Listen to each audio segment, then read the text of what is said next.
Alright, so I was looking back over a couple of my videos this weekend, particularly the what were your budget busters and how much do you really need to have saved up to get out on your own, and I thought of another one that actually ties those two things together.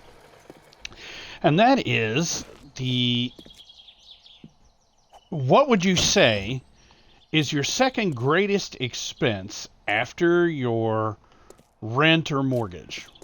What would you think that would be if you aren't already living on your own? What do you think it would be? And if you are living on your own, what is it for you? Because a lot of people are surprised by the fact that their second greatest expense after rent and or mortgage is food costs, especially people that aren't living on their own. Hey, I'm talking here. You are interrupting, being rude. You too! Do you not see what I'm doing here? Trying to get some food. Talking about food. So yeah, pardon their rude interruption, but that is people's second greatest. Will you stab the guy? Thank you. You tried to get me too, didn't you? Alright, can y'all people calm down? Can you stab the zombie, not the ground? Thank you. Okay, sorry, distraction. So, back to what I was saying. People's second greatest expense, it tends to be food. Now, if you haven't moved out on your own, you might be thinking, that's not such a big deal. Food's easy to come by. I'm just going to eat out every day. I'm not too worried about it. Oh, well, then I have some information which may be a surprise to you.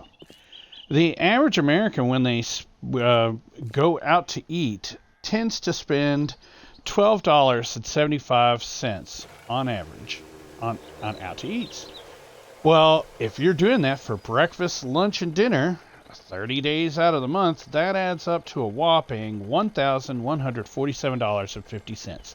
Yes, I punched the numbers and did the math because I was curious. And you might be thinking, oh, well, lots of places have a $5 fill-up, Chris, so I don't really think that your numbers there are exactly accurate, actually.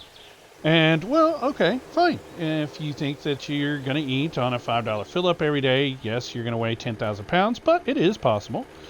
And I ran the numbers on that. A $5 meal 3 times a day ends up being $450. Still, by far, your second largest expense, even if you look at owning a rather pricey car and having a rather pricey car payment. So, the point to all this, where is all of this going? Well, average food costs per person per day, that's not eating out, that's cooking at home and doing their own grocery shopping, comes up to about $343. And yes, I did like the little nod to Halo, my Halo fans out there. Good old 343. Still, the point remains, okay? $343, still a major expense. And vast difference between $1,147 and $343, okay? To me, that's about $700 I'd rather keep in my budget and use on other things. And if you're thinking the same thing, then you might want to spend some time before you get out on your own learning how to cook for yourself, do some meal planning, some meal preparation. That also makes bothering to look into coupons and whatnot a little more effective use of your time as well when $700 is on the line. I'm not saying that you've got to live on nothing but ramen and PB&J. That's not it at all. We don't, and we eat rather frugally. But I do know that one of our biggest budget busters tends to be the old lazy, I don't feel like cooking today, so I'm going to go stop and get something.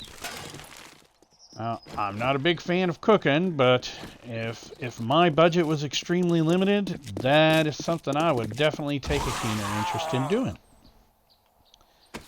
Likewise, I don't think of myself as much of a couponer, but the Kroger app is not that hard to operate, and at any given time there are 300 or 400 coupons on there. Doesn't take but a little bit of time to look through there, skim the pictures, and figure out some ways to save some money. I've made it into a little bit of a game, and to be quite honest, I get kind of excited when I see $30, $40, $50 coming off of my bill. So, some good old fustian finance words to the wise. Take a keen interest in meal preparation. Figure out some things that you do like to make. Look around for options of things that you can do besides eating out all the time. You'll end up being grateful for it in the long run. And don't just look down your nose at people that do the couponing and whatnot either. They're worried about if you're saving $30, $40 a week on your meal expenses, well, that's $120, $160 a month. All of a sudden, that takes on greater importance when it's a little bit of couponing and that takes care of the electric bill.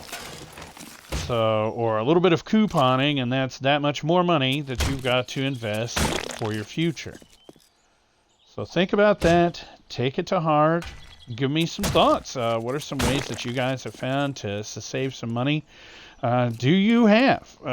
Can you argue with me? Is there something else that is a greater expense to you than your food costs each month? I'd be curious to hear about that as well.